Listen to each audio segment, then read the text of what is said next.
네, 우리가 하나님 나라와 이 세상의 나라가 차이가 있는 것을 우리는 알고 있습니다. 가장 큰 차이가 뭘까요? 하나님 나라와 이 세상 나라의 가장 큰 차이가 뭘까요? 네, 통치자가 틀린 거죠. 하나님 나라는 하나님이 통치를 하시고, 이 세상의 나라는 하나님이 통치하는 나라가 아닌 악의 세력들이 지금 공중 권세를 잡고 통치하는 나라다. 이렇게 보면 됩니다. 그런데 우리는 하나님께서 우리를 이 땅에 하나님의 자녀로 부르신 것은 뭘 하기 위한 걸까요? 예, 이 땅을 하나님 나라로, 최초 창조했던 하나님 나라로 회복시키는 것입니다. 그래서 그것을 우리는 하나님 나라를 건설하는 것이다. 하나님 나라 건설에 참여하는 것이다. 뭐 이렇게 얘기를 합니다. 그래서 우리들을 부르신 이유는 하나님 나라를 완성시키기 위해서, 하나님 나라를 건설하기 위해서 부르셨다. 그러면 하나님 나라로 바꾸는 거죠. 그 하나님 나라가 아닌 것을, 세상 나라를 하나님 나라로 바꾸는 것인데, 하나님 나라로 바꾸는 것의 차이점은 뭘까요? 통치자가 하나님이라는 거 말고 또 차이점이 뭘까요? 가장 큰 차이점은 하나님 나라는 악이 없습니다. 깨끗합니다. 그러나 이 땅은 악이 지배를 합니다. 그래서 인간의 욕망, 마귀의 욕망, 악이 지배를 하기 때문에 하나님 나라는 깨끗하다고 하면, 순결하다고 하면 이 땅은 더럽혀져 있는 것입니다. 욕망과 악으로 더럽혀져 있습니다. 이것을 우리는 죄라고 얘기를 하는 겁니다. 죄. 그래서 더럽혀진 것을 뭘로 더럽혀졌느냐? 악, 죄예요. 그래서 이 죄를 사하면 어떻게 돼요? 이 땅이 성결하게 되는 거죠. 깨끗해지는 거죠. 그래서 이 죄를 없애는 작업을 우리가 해야 되는 거예요. 우리의 삶 가운데서 우리는 항상 죄를 밀어내는 거예요. 어둠을 밀어내야 됩니다. 그 작업을 우리가 해야 되는 거예요. 삶 가운데서 우리가 이거를 완성시켜야 돼요. 이게 하나님께서 원하시는, 우리들한테 기대하는 방식입니다. 그러면 우리는 악한 세상에 들어갈까요? 들어가야 될까요? 도망가야 될까요? 들어가야죠. 예. 악한 세상이 아닌 곳에는 우리는 굳이 들어갈 필요가 없어요. 악한 세상에 들어가야 우리가 할 일이 있어요. 그럼 우리는 항상 악 가운데서 악과 순수함이, 깨끗함이 싸우고 있기 때문에 더럽혀진 것과 정결한 것에 싸움이 일어나고 있는 거죠. 그러면 항상 우리는 전쟁 가운데 있다. 이렇게 보면 되는 거죠.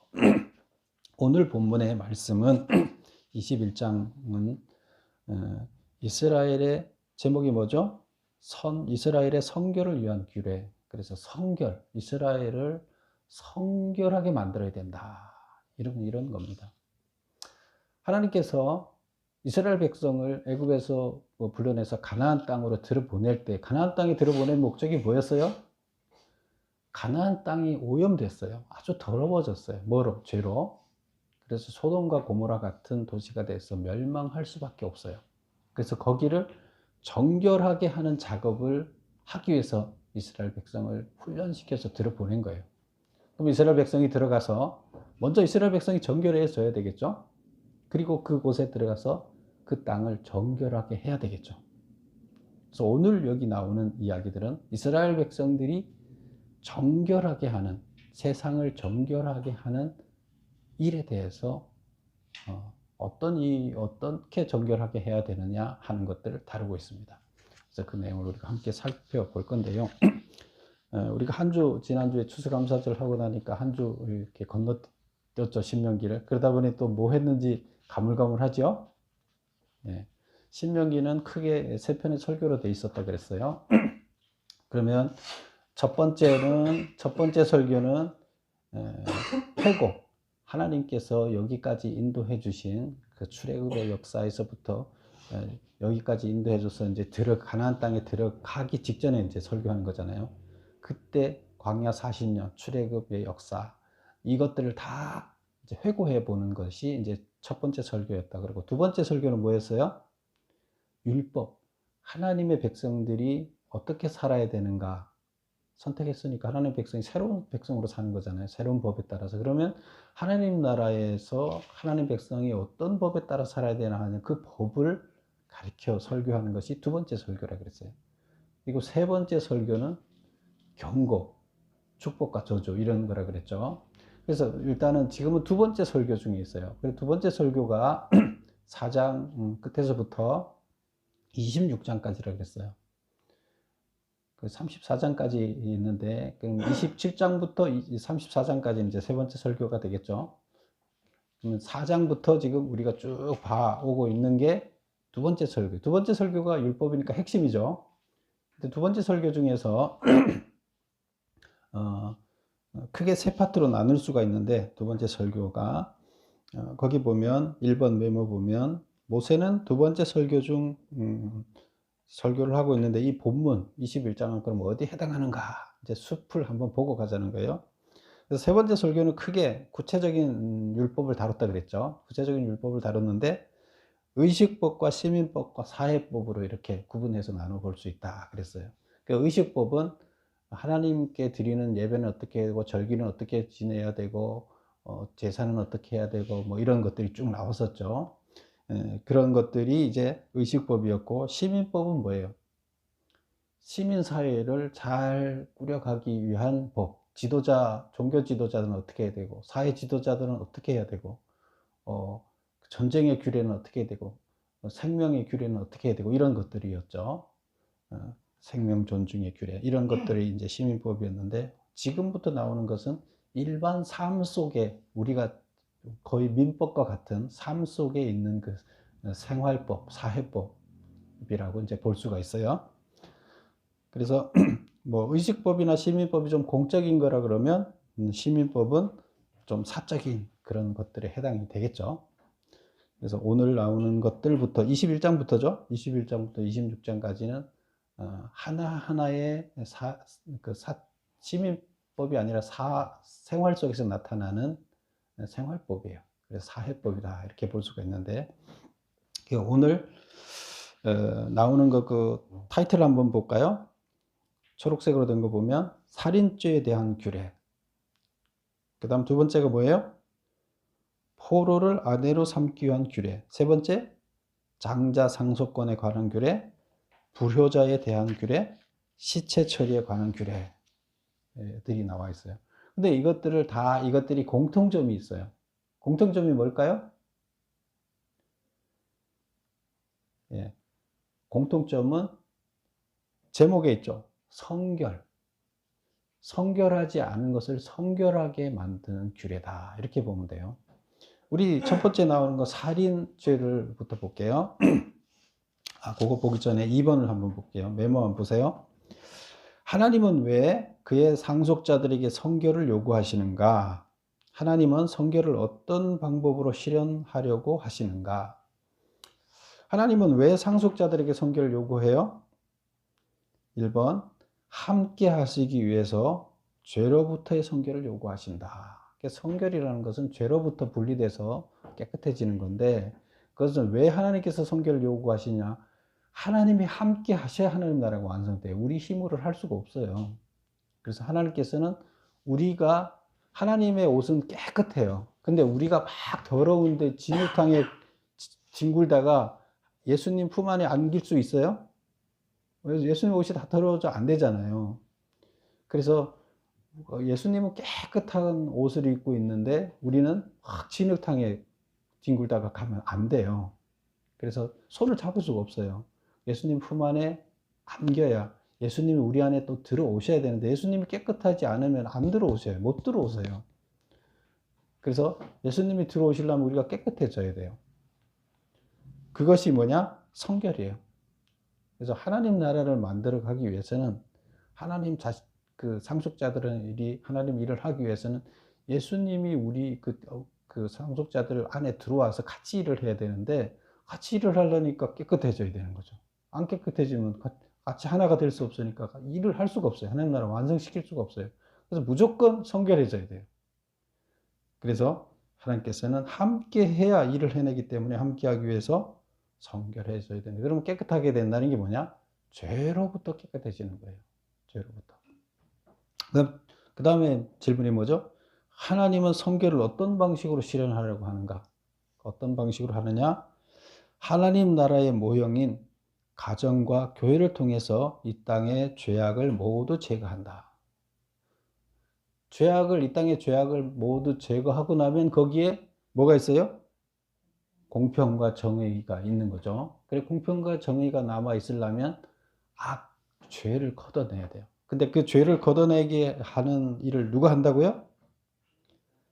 가정과 교회. 하나님 나라의 모형으로 하나님께서는 천륜적으로 우리 안에 하나님 나라의 심정을 심어놨어요. 양심과 가족의 부모가 자식을 사랑하고 자식이 부모를 사랑하고 하는 것을 이 심중에 하나님께서는 이미 우리 안에 심어놨어요.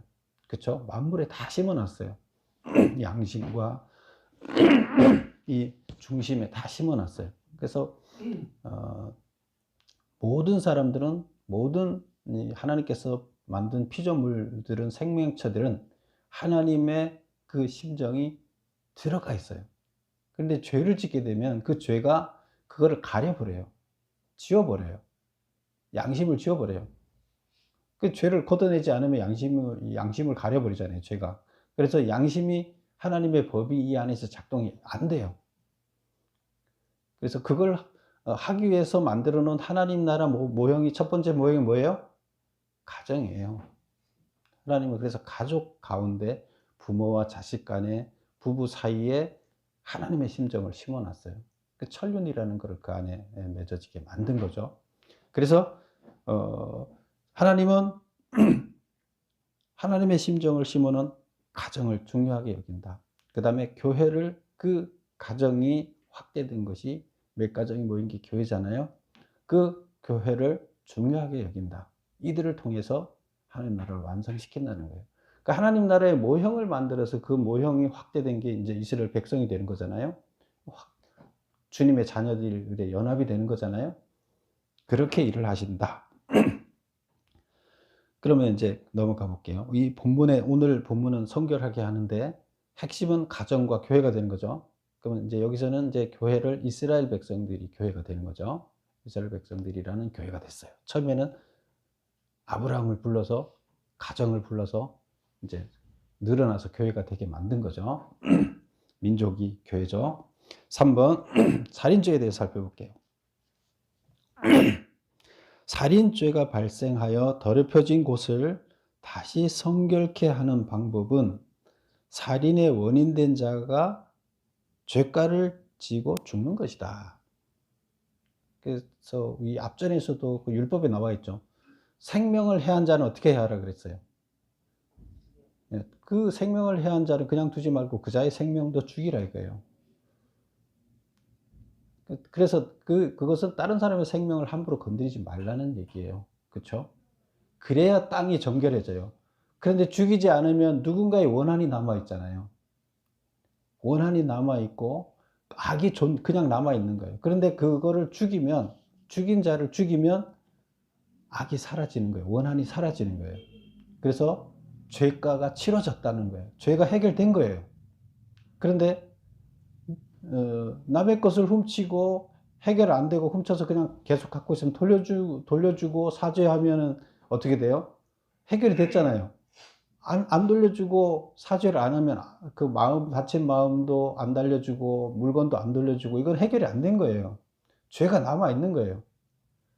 사람을 죽인 것도 마찬가지예요. 그래서 여기서 이제 대표적인 게 이제 사람을 죽인 거를 가지고 예를 들었는데 이 땅을 다 더럽혀진 것은 사람을 죽인 것 자체는 큰 죄악이고 땅을 더럽힌 거예요. 그럼 이걸 회복해야 되잖아요, 원래대로. 피를 흘려야 돼요. 누구 피를 흘렸으면 그 사람 피도 흘려야 회복이 되는 거예요. 그래야 원점으로 돌아가는 거예요. 근데 살인자를 알면 그 사람을 죽여서 이렇게 하면 되잖아요. 근데 살인자를 모르면 어떡해? 시체가 갑자기 이 마을에 시체가 발견됐는데 변사체가 발견됐어요. 그런데 누가 죽인지 알 수가 없어요. 그러면 이 땅에는 지금 죄만 있죠. 죄를 정결케 하는 작업이 안 이루어진 거예요. 그럼 이때는 어떻게 해야 되느냐 이거예요. 이 땅이 지금 죄악으로 물들었는데 그거를 해결해야 돼요. 죄를 없애야 돼요. 어떤 방법을 해야 되느냐? 없으니까, 못 찾으니까 어떻게 해야 돼요? 대속. 누군가가 다른 사람이 대신 죽어서 그 피를 흘려서 그 죄가를 치르라는 거예요. 그렇게 해서 정결 작업을 해라. 이거예요. 하나님의 원리는 정확해요. 그래서 죄가를 반드시 치러야 돼요. 죄에 대한 대가를 반드시 치러야 여기가 깨끗해져요. 그럼 그 깨끗해지기 위해서 누가 치료해요? 사람을 죽일 수는 없잖아요. 멀쩡한 사람을 죽이면 또 이게 죄가 되잖아요. 그래서 어떻게 하라고요? 여기 암송아지를 잡아서 대신 그 죄를 대신하라. 그렇게 의식을 공동체에서 거행함으로 인해서 그 공동체 이스라엘 안을 정결케 하는 작업을 해라. 이렇게 하는 겁니다. 이것이 살인죄에 대한 속죄규례예요. 오늘 나오는.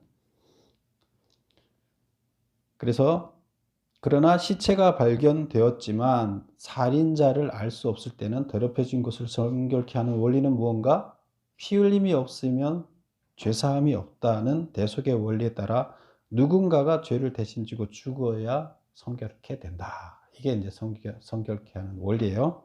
4번. 그럼 이때 대속 절차는 어떻게 해야 되느냐? 물론 이건 오늘날하고 맞지는 않지만 이때 당시의 대속 절차를 여기서 다루고 있어요. 쭉 보면 죽음과 가장 가까운 성읍의 장로들이 시체가 발견되면 이제 성이 있잖아요. 성에는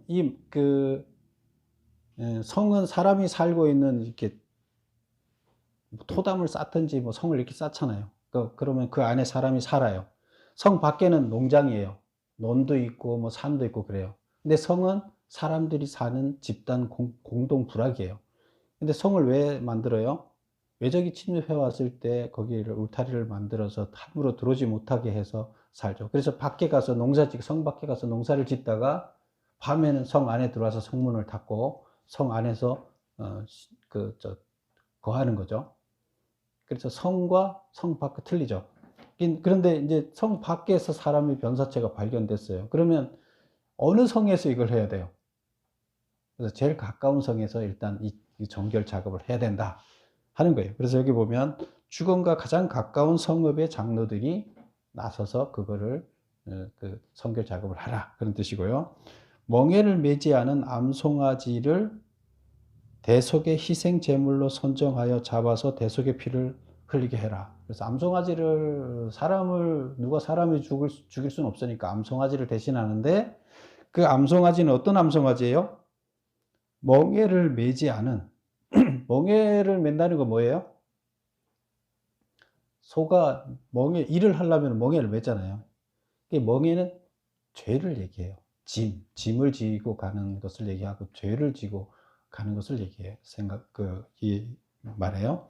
그래서 죄를 지지 않은 암송아지. 그래서 아주 어린 암송아지예요. 1년 된 어린 암송아지를 잡아서 깨끗한 송아지를 잡아서 제물로 드려야 된다. 왜 깨끗한 것을 제물로 드려야 돼요? 깨끗하지 않은 타는 것은 이미 자기 죄를 졌다는 거잖아요.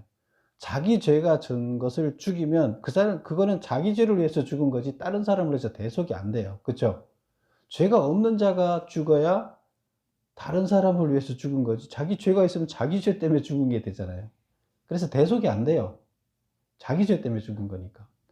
다른 사람의 죄를 대신해서 죽는 게 안 되는 거예요. 죄 있는 것은. 그래서 죄 없는 자를 죽여야 돼요.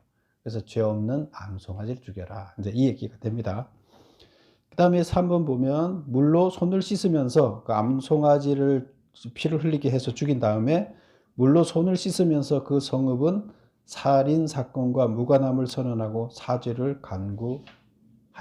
이렇게 이제 절차를 하라는 거예요. 그 장로들이 그 절차를 진행하는데 이렇게 하라는 거예요. 그래서 하나님한테 대신 송아지가 죄를 짓고 갔고 우리 성에서는 이걸 한 사람이 없으니까 용서해줘서 정결케 해주십시오 해서 그 성 주변을 다 변사체로 인해서 더럽혀진 악을 사하는 정결한 작업을 하라는 겁니다. 아시겠죠? 다음 두 번째 5번을 보면 오늘날 우리의 죄를 대신하여 죽는 자는 누구인가? 예. 그래서 이것은 이제 과거에는 이렇게 했어요. 그럼 오늘은 지금 우리가 다 죄를 살인도 하고 뭐 죄를 죽이는데 변사체도 발견되고 하는데 우리가 이 땅을 정결하게 작업을 하려면 어떻게 해야 돼요? 예수님이 이미 미리 암소가 돼서 죽으셨어요. 양이 돼서 죽고 암소가 돼서 죽으셨어요. 우리의 죄를 대신할 것을 미리 죽으셨어요. 우리 거에 대해서. 그러면 우리는 뭘 해야 돼요? 여기서 그 다음에 죽인 다음에 뭘 해요? 장로들이? 하나님한테 사죄를 비는 거죠. 우리의 죄를 대신 지고 암소가 죽었습니다. 그래서 여기를 정결하게 해 주십시오. 이걸 하는 거예요. 그럼 우리가 예수님이 우리의 죄를 대신 지고 죽는 것을 믿습니다. 우리를 정결하게 해 주십시오. 이걸 하면 되는 거죠. 죽는 것은 이미 끝났으니까. 그래서 이 마지막 멘트만 하면 돼요.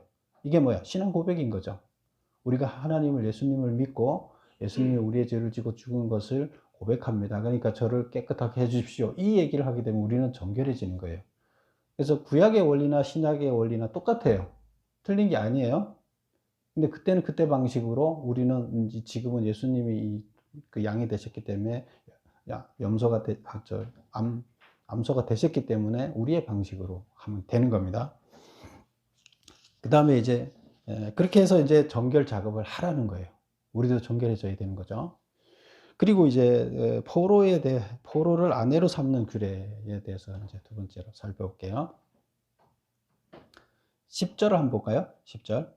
내가 나가서 적군과 싸울 때 내 하나님 여호와께서 그들을 내 손에 넘기심으로 내가 그들을 사로잡은 후에 내가 만일 그 포로 중에 아리따운 여자를 보고 그에게 연연하여 아내를 삼고자 하거든.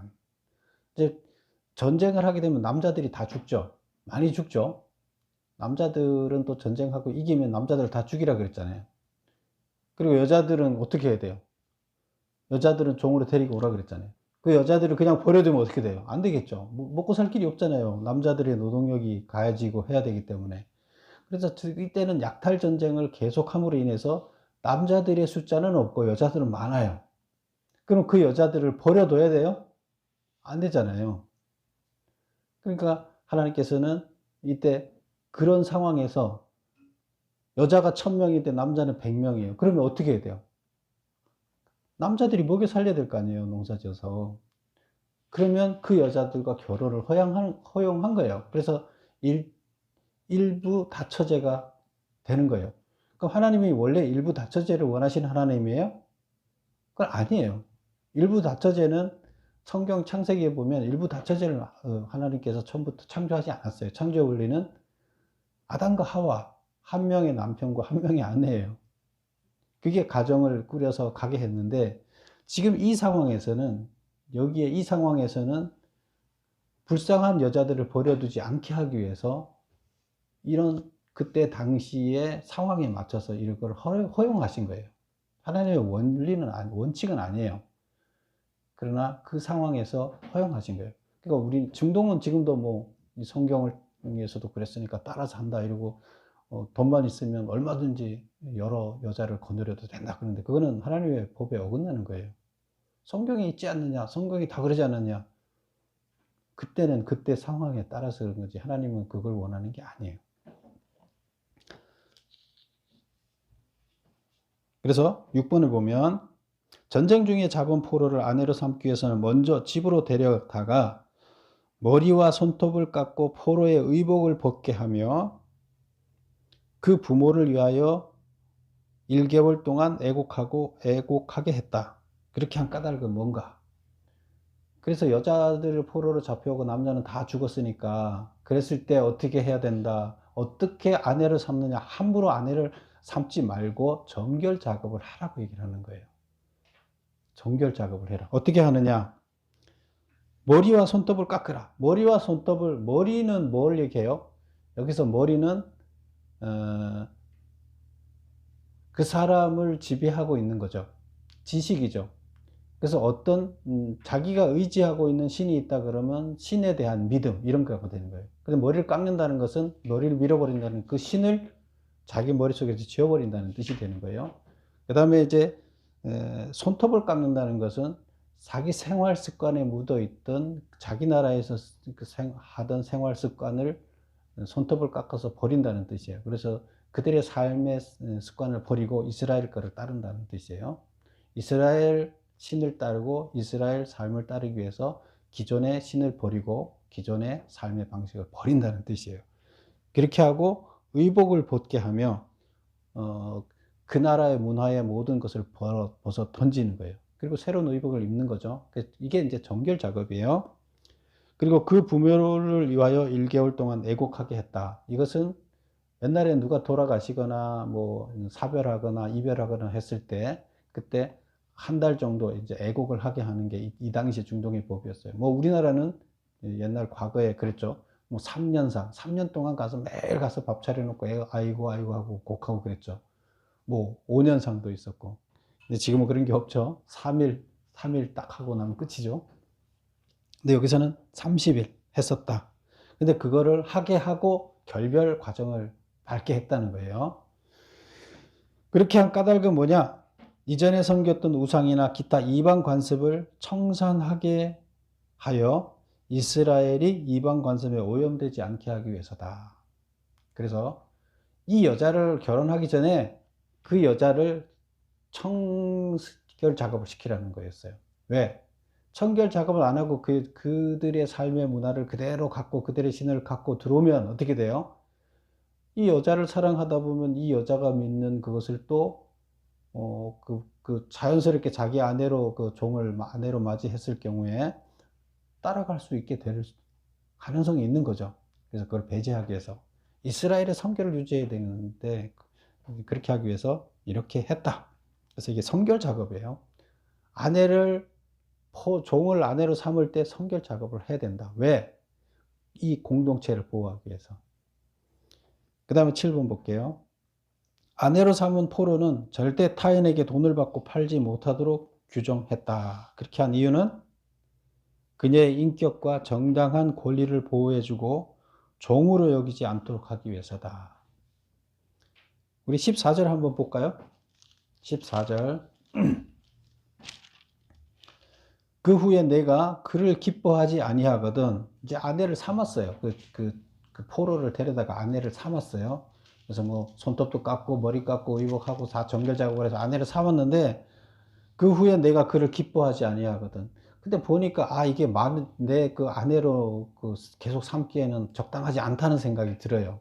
그래서 그의 마음대로 가게 하고 내보내라. 그러면 종은 가게 안 하죠. 그런데 자유를 주라는 거예요. 그랬을 때는 그의 마음대로 가게 하고 결코 돈을 받고 팔지 말라. 종은 돈 받고 팔잖아요. 그냥 동등한 평등인으로 취급해. 자기와 동등하게 취급해서 그냥 돈을 받고 팔지도 말고 마음대로 갈 수 있게끔 자유를 줘라. 내가 그를 욕보였은즉 이미 자기 아내로 삼았었잖아요. 그랬은즉 종으로 여기지 말라는 거예요.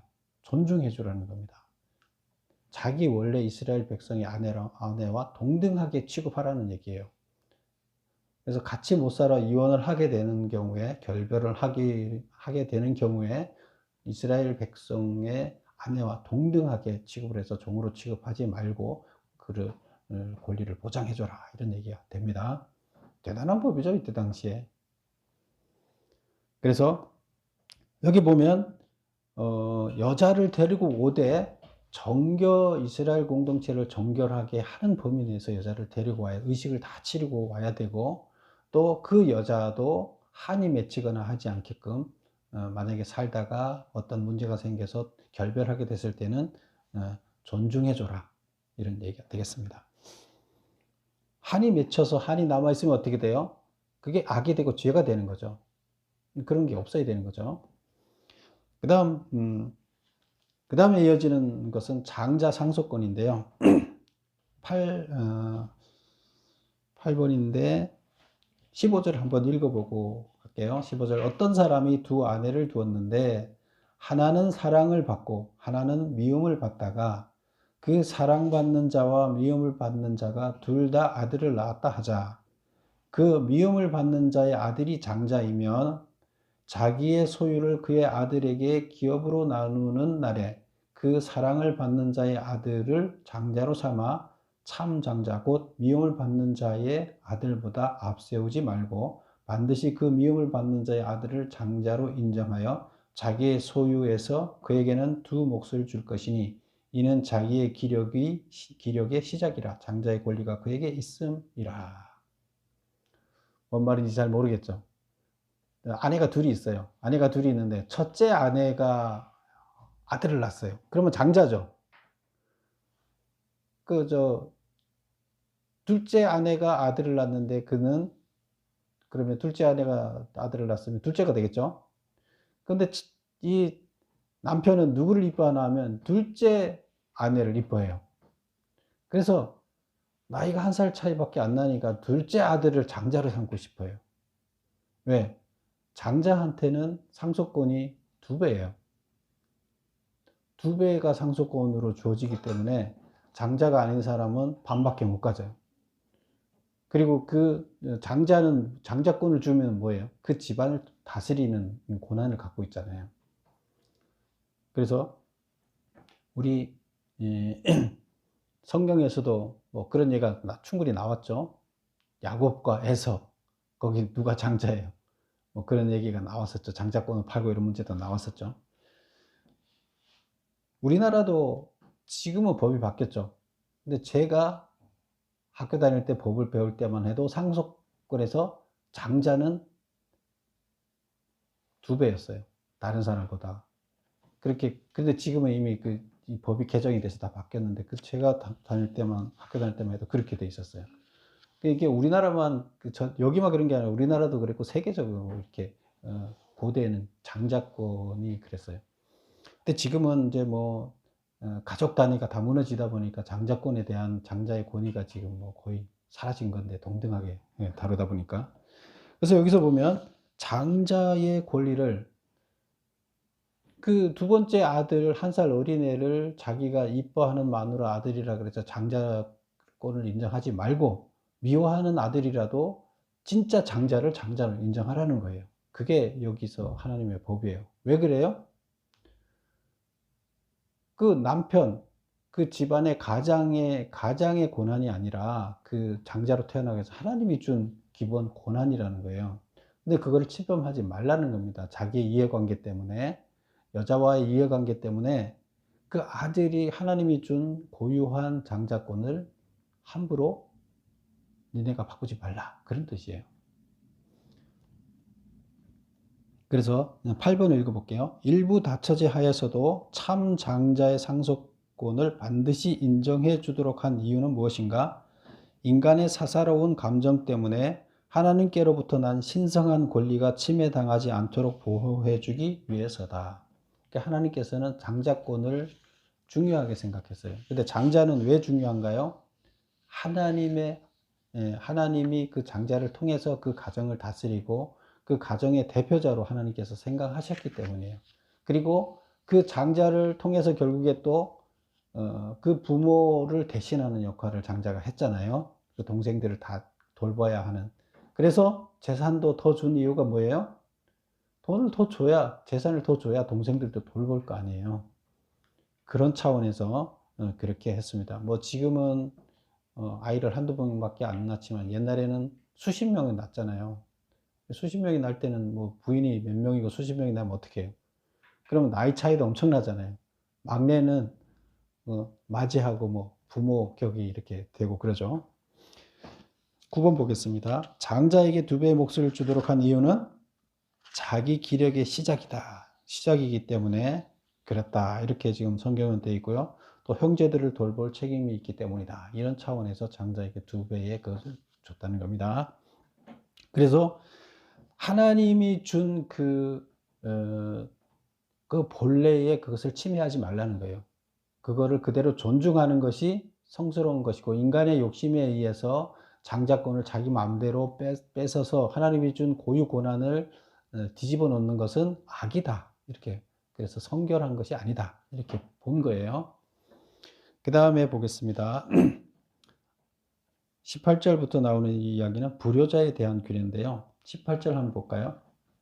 사람에게 완악하고 패역한 아들이 있어 그의 아버지의 말이나 그의 어머니의 말을 순종하지 아니하고 부모가 징계하여도 순종하지 아니하거든 그의 부모가 그를 끌고 성문에 이르러 그 성읍 장로들에게 나가서 그 성읍 장로들에게 말하기를 우리의 이 자식은 완악하고 패역하여 우리 말을 듣지 아니하고 방탕하여 술에 잠긴 자라 하면 그 성읍의 모든 사람들이 그를 돌로 쳐 죽일지니 이같이 내가 너희 중에서 악을 제하라. 그리하면 온 이스라엘이 듣고 두려워하리라. 자, 10번 보겠습니다. 패역하고 완악한 아들이 있어 부모의 말에 순종하지 않고 부모의 징계에도 순종하지 않으면 부모가 아들을 성읍 장로들에게 고발하고 사람들이 돌로 쳐 죽이라고 하였다. 그렇게 한 이유는 뭐냐? 하나님의 창조 질서를 파괴하고 그 권위의 근원자인 하나님을 무시한 자이기 때문이다. 또 한 가지 이유는 뭐예요? 패역한 죄성이 이스라엘을 전념시켜서 이스라엘을 악하게 만들기 때문이에요. 그래서 그것을 막기 위해서예요. 그래서 지금으로 얘기하면 만약에 지금 부모가 자식을 고발해서 사람들이 돌로 쳐 죽이라 그러면 말도 안 되는 거죠. 근데 이때는 이게 왜 허용이 됐어요? 그만큼 악을 멀리하고 공동체를 선한 공동체, 하나님 나라로 만들어가는 게 중요하다는 걸 얘기를 하는 거예요. 지금 오늘날 자식들을 보면 부모님 말 안 듣고 패역한 사람들이 있을 수 있죠. 근데 오늘날에 이런 자들을 뭐 죽이지는 않죠. 정 이런 사람들은 어떻게 해요? 보호소에, 어린애들은 보호소에 넣어서 교화시키는 작업을 이렇게 하거나, 그래서 정 안 되면 결국 교도소에 가는 그런 거죠. 뭐 비슷한 겁니다. 제도는. 근데 어쨌든 공동체를 보호하기 위해서 이들을 격리시키는 거예요. 그 죄악이라고 보고 그들을 공동체를 보호하기 위해서 제거해 성결하게 하는 것이다. 이렇게 봤어요. 왜? 그들이 망치기 때문에, 악으로 이끌어가기 때문에 악을 없애는 거죠. 그래서 불효자에 대해서는 이렇게 봤다. 그 다음에 마지막 22절, 23절 볼게요. 22절. 사람이 만일 죽을 죄를 범함으로 내가 그를 죽여 나무 위에 달거든. 어떤 사람을 죽여서 나무 위에 달았을 때는 그 군중들이 다 단체로 처형하는 거잖아요. 이거는, 이런 것들은 어떤 거예요? 아주 안 좋은 죄를 저질렀을 때 사람들한테 본을, 이런 사람은 가만두면 안 된다. 이렇게 본을 보이는 거죠. 23번, 23절. 그 시체를 나무 위에 밤새도록 두지 말고, 그래서 나무에다가 매달아서 사람들한테 보라고 했을 때는 그 시체를 나무 위에 밤새도록 두지 말고 그날에 장사하여 내 하나님 여호와께서 내게 기업으로 주시는 땅을 더럽히지 말라. 나무에 달리는 자는 하나님께 저주를 받았습니다. 그래서 그런 자는 사람들한테 이렇게 광고를 하더라도, 이런 자는 이렇게 죄를 지면 이렇게 죽는다 하기 위해서 광고를 하더라도 날이 저물기 전에 장례를 치러라는 얘기예요. 왜 그러라고요? 네, 땅을 더럽히기 때문에, 그 시체가 땅을 더럽히지 않도록, 밤이 돼서 땅을 더럽힌다고 보기 때문에 그렇지 않도록 하기 위해서 빨리 처리하라는 거예요. 하루만 족하다는 거예요. 11번인데 거기 그냥 1번이라 썼네요. 11번. 나무에 매단 시체는 해지기 전에 장사하도록 한 이유는 부정한 시체를 밤 동안 방치해 둠으로써 거룩한 땅 가나안이 오염되는 것을 막기 위해서다. 12번. 바울이 나무에 달린 흉악범과 십자가형을 당한 예수님을 비교한 이유는, 우리 예수님 십자가에 달리셨죠. 나무에 달리셨잖아요. 근데 예수님이 십자가에 달릴 때 그 옆에 흉악범도 같이 달렸었잖아요. 그렇죠? 그 얘기를 하는 겁니다. 바울이 그거에 대해서 이제 해설을 해놓은 거죠. 우리가 당할 저주를 그분이 당함으로 우리가 율법의 저주로부터 속량받았다는 거예요. 우리가 누구예요? 흉악범이에요. 우리가 죄를 짓고 살잖아요. 그럼 우리는 흉악범이에요. 그런데 예수님이 이미 우리가 질 죄를 자기가 나무에 달려서 다 지고 돌아가셨어요. 우리를 위해서. 대신해서 대속을 해서 죽으셨어요. 그래서 어떻게 됐다고요? 율법의 저주를 우리가 받아야 되는데 우리는 속량을 받았다. 대신 했기 때문에 우리는 속량을 받은 자가 됐다. 그러니까 사도 바울이 이제 그 신약의 예수님의 죽음과 그 강도들의 죽음을 같이 비교하면서 이런 말을 했다. 그래서 오늘날 사도 바울은 이 성경을 잘 해석한 사람이죠. 오늘날 우리들의 죄는 사실 죄를 졌지만 대속한 예수님이 이미 죄를 지고 우리 거를 다 대속해서 죽으셨어요. 우리는 뭘만 하면 되는 거예요? 고백하고 믿습니다. 내 죄를 지고 가신 것을 믿습니다. 내 죄를 사해 주십시오. 이걸 하면 된다는 거예요. 장로들이 했던 그것을 고백하면 됩니다. 그래서 오늘 보면 전체적인 주제가 뭐였어요? 성결이에요. 성결. 이스라엘 백성은 성결해야 돼요. 하나님의 나라는 이 안에 악이 존재하면 안 돼요. 우리가 죄를 만들어내면 죄를 안 질 수는 없어요. 죄를 만들어내면 그 죄에 대한 대가를 반드시 치러야 되는 것이 하나님 법이에요. 죄가 그냥 용서되는 건 없어요. 대가를 치러야 용서가 되는 거예요. 대가가 치르지 않은 용서는 없어요. 성경에도 보면 누구 걸 훔치면 훔친 거에다 이자까지 쳐서 벌금까지 해서 다 해줘야 원점으로 돌릴 수 있어요. 훔치면 손해요. 5배를 갚으라 그래요. 손해예요. 그래서 이 원점으로 악이 제하는 회복을 만들어내요. 이게 성결이에요. 우리는 항상 이 악을 없애고 성결을 만들어 가야 되는데 우리가 악을 만들어 가면 안 되겠죠. 악을 제거하는 작업을 우리는 해야 돼요. 이게 성결 작업이에요. 우리가 해야 될 것은 성결 작업이에요. 우리가 진 죄도 성결하게 해야 되지만 지금 주변에 널려있는 시체들에 대한 성결, 그건 누구예요? 다른 사람들이 진 죄에 대한 것도 우리가 책임을 지고 그걸 성결해야 하는 작업을 우리 보고 하라는 거예요. 그래서 이 땅에 죄악이 사라지게 하고 모든 사람들의 죄의 대가를 치러지게 해서 성결한 작업을 해내서 하나님 나라를 만들어내야 되는 것이 우리들의 임무다. 이스라엘 백성들의 임무다는 거예요. 그래서 우리는 하나님께서 원하시는 나라를 만들기 위해서 성결 작업을 해야 된다. 이런 것이. 그래서 모세가 이런 주제들을 모아서 이 법들을 모아서 이렇게 설명을 하고 있습니다. 여러분 모두 죄악을 멀리하고 세상의 죄악들을 다 없애는 데 동참한 여러분 되시기를 축원합니다. 기도하겠습니다. 아버지 하나님,